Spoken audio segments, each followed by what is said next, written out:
గోస వర్ణనాతీతం అధ్యక్ష ఈ ప్రభుత్వం వచ్చిన తర్వాత. అధ్యక్ష ఒకనాడు ముఖ్యమంత్రి గారు అన్నారు అధ్యక్ష, రైతు బంధు ఆపనికి మేమేమైనా అవలగాలమా దివానగాలమా వెయ్యమా మేము అని మాట్లాడింది అధ్యక్ష. మరి ఈరోజు అధ్యక్ష ఒకసారి కాదు 3 సార్లు ఎగ్గొట్టారు అధ్యక్ష రైతు బంధు. ఒకసారి కాదు అధ్యక్ష, నేను చెప్తాను అధ్యక్ష ఎప్పుడెప్పుడు ఎగ్గొట్టారో కూడా. మీరు ఆ రోజుల్లో చెప్పింది నవంబర్లో తీసుకుంటే స్వయంగా ముఖ్యమంత్రి గారు చెప్పారు, నవంబర్లో తీసుకుంటే 10,000, డిసెంబర్లో తీసుకుంటే 15,000 వస్తాయి, మాకు ఓట్లేయండి అని చెప్పారు. ఎవరన్నా రుణం తీసుకోకపోతే ఉరికి తెచ్చుకోండి 2 లక్షల రుణం మాఫీ చేస్తామన్నారు. ఇవాళ అధ్యక్ష నేను అడుగుతా ఉన్నా, నిన్న గవర్నర్ ప్రసంగంలో చెప్పారు 20,000 కోట్ల రుణమాఫీ అన్నారు. వాస్తవం ఏంది అధ్యక్ష? 50,000 కోట్లతోని రుణమాఫీ అవుతుందని మీరే చెప్పారు, పేపర్లకి మీరే ఇచ్చారు. ఏమని? 50,000 కోట్లు ఉంటేనే రుణమాఫీ సంపూర్ణంగా అవుతుందని.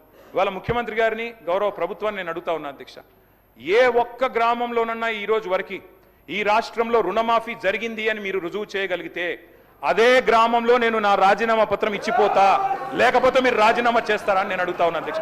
ఏ ఒక్క గ్రామం అయినా సరే అధ్యక్ష, అది కొండారెడ్డిపల్లినా కొడంగల మంతినియా ఎక్కడైనా సరే అధ్యక్ష, మేము సిద్ధంగా ఉన్నాం అధ్యక్ష. అధ్యక్ష ఇవాళ ఎక్కడో యనుముల వారి పాలనలో ఎరువులు దిక్కులేవు అధ్యక్ష, వారికి బఫర్ జోన్ల మీద ఉన్న శ్రద్ధ బఫర్ స్టాక్ మీద లేదు అధ్యక్ష, ఎరువుల బఫర్ స్టాక్ల మీద ఈ పరిస్థితి వచ్చింది అధ్యక్ష ఈరోజు.